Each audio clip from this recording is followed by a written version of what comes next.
Hey, it's Jake the Great here to talk about the Craftsman truck race at Lime Rock Park this weekend. It was a crazy one towards the end. The Liuna 150 was 100 laps. In the booth for this race, calling it was Eric Brennan, who did a very good job, as well as Michael Waltrip and Todd Bodine commentating. They did okay. We also had Mike Joy out at the track doing some pre-race interviews and some other stuff around the track they threw it to him for. He's showing his age, you can hear it in his voice, but he's still pretty sharp and does a great job. On the pole for this race was Lane Riggs in the 34 truck for Front Row Motorsports. Starting next to him was the 7 of Connor Mosack. This race gets started right on schedule at 1:23 p.m. Eastern, and the 34 Lane Riggs would get out to lead on the start of this one. Connor Mosack would slip back to third, Honeycutt would get up to second, Thomas Annunziata running top 5, as well as Landon Lewis, Ty Majeski, who had his cool suit stop working. Not a lot happening for stage 1. Lane Riggs gets out the lead and owns it. Towards the end of stage 1, the 11 of Honeycutt does start to run down Riggs, but he really never catches him all the way. On lap 23, the 62 entry for Hallmark Friesen Racing, Wesley Slim would lock it up going into turn 1. He would end up going a lap down by the time he get turned around, wasn't running too well at the time. Stage 1 winner, Lane Riggs, followed by the 11 of Honeycutt, 45 of Lewis, the 7 of Connor Mosack, yesterday's ARCA winner, the 1 truck of Thomas Annunziata in 5th, Ty Majeski in the 88, the 17 of Gio Ruggiero, the 19 of Daniel Hemrick, the 9 of Grant Enfinger, and the 44 of Perez. During these cautions, the pits have what's called controlled pit stops. You get 3 minutes to make all your adjustments and maintain your spot when you come back out. But somehow Ben Foster, the IndyCar driver in the 76, making his Truck Series debut, he managed to speed coming off pit road because IndyCar has limiters and he's not used to driving these. Mistake on that one. During this yellow, the 42 of Ben Meyer would end up stopped on the track. He would have to get pushed back to pit road and go to the garage. Stage 2 starts off at lap 36. First few turns, Riggs and Honeycutt are going at it for the lead, but ultimately Lane Riggs would come out on top. On lap 44, the 33 truck driven by Frankie Muniz got spun by the 5 truck of Graham Doyle, also making his debut.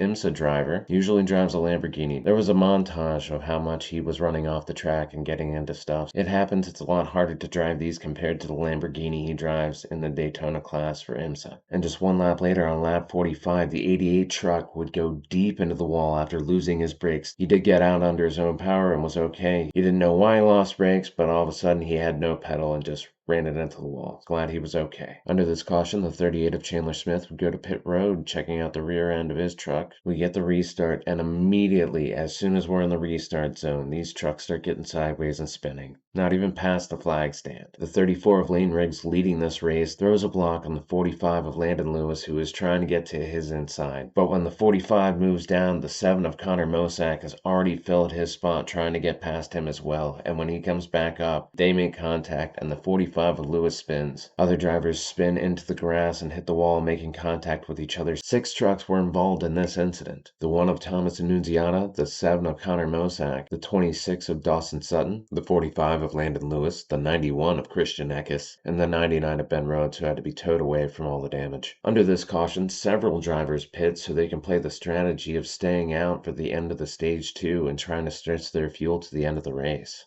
When the caution was thrown, the 11 of Caden Honeycutt was actually leading this race. We get the restart to finish the last few laps of stage 2. The 11 of Honeycutt and the 34 of Riggs are battling door to door for the first few corners, but then the 11 of Honeycutt would pull out front and maintain the lead. Stage 2 results: Honeycutt's your winner, followed by Lane Riggs, the 9 of Grant Enfinger, the 19 of Daniel Hemrick, the 44 of Andreas Perez, the 18 of Tyler Ankrum, the 77 of Parker Kligerman, the 98 of Jake Garcia, the 15 of Tanner Gray, and the 13 of Cole Butcher. So to start this final stage, the top 9 drivers in the running order, they all stayed out under the stage caution. That really mixes up the running order to start stage 3. Cole Butcher in the 13 will lead this race, followed by the 52 of Stuart Friesen, the 17 of Gio Ruggiero, the 10 of Corey LaJoie, the 45 of Landon Lewis, who is still racing with damage from that caution earlier, the 14 of Minnie Tyrell, the 25 of Colin Braun, the 1 of Thomas Annunziata, also still racing with some damage, the 62 of Wesley Slimp,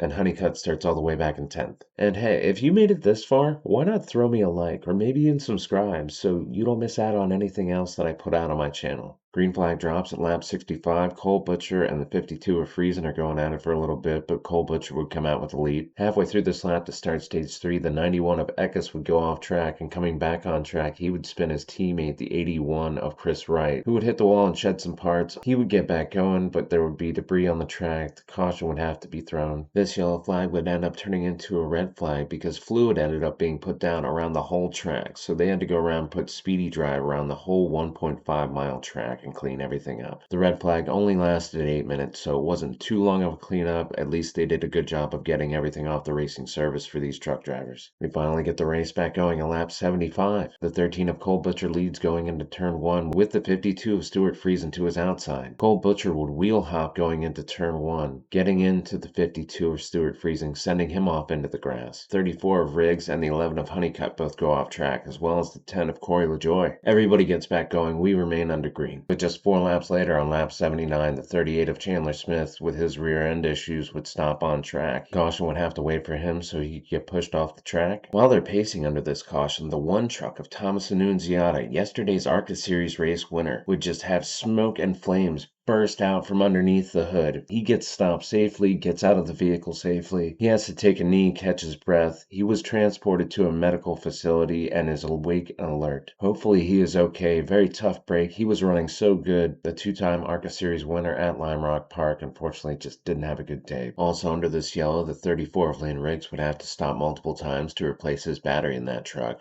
With so many drivers running off track or like catching on fire like Thomas Annunziata, unfortunately, it really jumbled up the field. So the 17 of Gio Ruggiero is leading over Grant Enfinger in second in the 9 truck, followed by the 45 of Landon Lewis, the 13 of Cole Butcher, the 98 of Jake Garcia, the 44 of Perez, the 25 truck of Colin Braun, the 15 of Tanner Gray, the 19 of Daniel Hemrick, and the 77 of Parker Kligerman make out your top 10. On this restart, Gio Ruggiero holds off Grant Enfinger for the lead. But 3 laps into this run, the 13 and the 25 Rams start battling pretty hard, start stacking up trucks behind him, and the 15 gets a run wheel hops into the 25 truck, sending him wide off the track. Cole Butcher would also run off into the grass at the same time. Cole Butcher was running 8th, but when he ran off the track, he fell back through the field as well. We remain green. Colin Braun gets his truck back going, no issues. 10 to go. The 17 of Ruggiero is still out to a little bit of a lead, but unfortunately for him, we would get a caution. The 10 truck puts down some oil and comes to a stop on the track. That would cause the 62 of Wesley Slimp and the 26 of Dawson Sutton to run off the track into the wall. Corey LaJoie was my suck pick. It looked like he was going to have a better finish, but unfortunately mechanical issues took him out of this one. We're going to get the restart. There will be a 3-lap shootout to determine who's going to win this race. 17 of Gio Ruggiero and the 9 of Grant Enfinger start on the front row. Coming to take the green for the final time, the 17 of Gio Ruggiero would spin the tires or get loose a little bit, and he would fall back to 3rd, giving Grant Enfinger the lead of this race. The 45 truck of Landon Lewis would slot into 2nd. A few trucks would go off track, but we would remain green. The 15 of Tanner Gray and the 76 of Doyle. We get down to 2 laps to go. Enfinger's still out leading. The 14 of Minnie Tyrell would run off track. He would fall back through the field. We remain green. And then the 11 of Honeycutt, who's trying to race his way back up to the field, would turn his teammate, the 17 of Gio Ruggiero, to take 3rd position. Final lap, Grant Enfinger is still leading. The 98 of Jake Garcia would spin off track. He would continue. We remain under green. The 45 of Landon Lewis tries to chase down Grant Enfinger. He only gets to about 2 or 3 car lengths back, but can't catch up to Grant Enfinger, who's going to take that 9 truck to victory lane. Great run out of him. A lot of luck involved. Those top guys all getting knocked out or spun off track, but sometimes you got to be lucky. Grant Enfinger wins this one. To list off the rest of the top 10, in 2nd, the 45 of Landon Lewis. In 3rd, the 11 of Caden Honeycutt battles back to get a good finish. Then my pick that comes up a little bit short, finishing in 4th, the 77 of Parker Kligerman. The 91 of Christian Eckes would get a top 5. The number 19 of Daniel Hemrick finished 6th. The 44 of Perez gets 7th. The 15 of Tanner Gray gets 8th. The 52 of Stuart Friesen in 9th. And then the 25 of Colin Braun, best running Ram. This race really came unglued with all those restarts and cautions, had a little bit of everything. It's crazy when I can say the ARCA race was a little cleaner than the truck race. As a spectator, I love the 3 and 4 wide jumps and those trucks spreading out, but I like to think there could be a little less cautions. There was very few clean trucks at the end of this race. I think almost everybody had a donut or some damage, definitely some dents in the fender. I mean, I guess the ARCA race isn't as competitive as the truck series, but damn, there was a lot of wrecks in this one. All all in all, it was a good race. It ran pretty long. Awesome win for Grant Enfinger. A lot of good finishes for a lot of good drivers. I think the racing at Lime Rock Park this weekend for the ARC and the Truck Series was pretty good. I wish the race would have went a little cleaner for the trucks, but I'll take what I can get. I really do like the racing on this track, though. A lot of action, a lot of beating and banging, but it did take a long time to finish this truck race. But I did enjoy it. If you watched, let me know what you thought of it down in the comments below. I'd like to hear what you have to say. I will have coverage for the O'Reilly race coming out, as well as the Cup Series on Sunday, so look out for those. Hope you enjoy the rest of your weekend and all the racing. Have a good one.